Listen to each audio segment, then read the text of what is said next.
A sequence is a list of numbers arranged in order.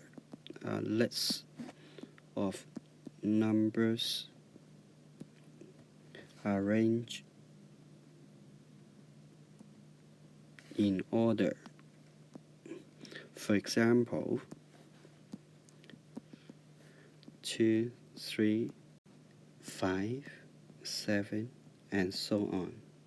Some sequence may have pattern, some may not.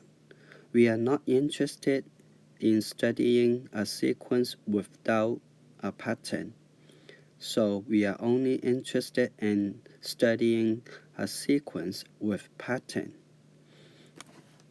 For those terms with a pattern, we are interested in studying their first term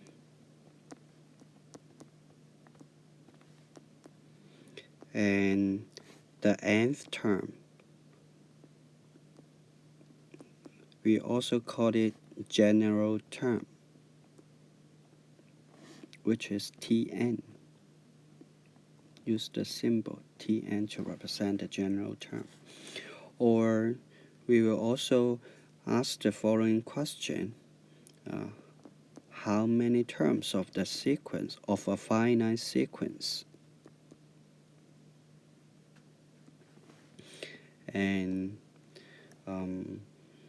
what is the sum of the first n term?